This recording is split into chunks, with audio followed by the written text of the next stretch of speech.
દરેક ગ્રહો જુદી જુદી ગતિથી હંમેશા મૂવ કરતા હોય છે, પણ જો એમની એનર્જી કોઈ પણ કારણસર તમારા જીવનમાં સ્થિર થઈ જાય તો સંઘર્ષ આવવાનું શરૂ થઈ જાય છે. તો કઈ રીતે જન્મકુંડલીના ગ્રહોની ઉર્જાને મૂવિંગ રાખી શકાય?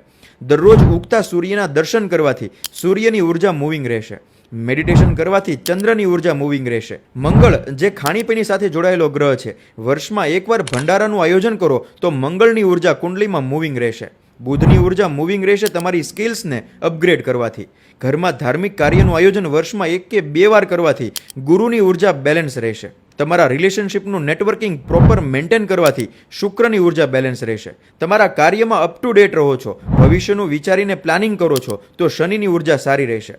ઘરના ફર્નિચરને મૂવ કરતા રહો, પડદા બદલતા રહો તો રાહુની ઉર્જા ક્યારેય સ્થિર નહીં થાય. અને પરિવાર સાથે વેકેશનનો આનંદ માણીને આવશો એટલે કેતુની ઉર્જા સારી રહેશે. બસ આટલું કરો, બધા ગ્રહોની ઉર્જા બેલેન્સ રહેશે અને જીવનમાં ખુશીઓ આવતી રહેશે.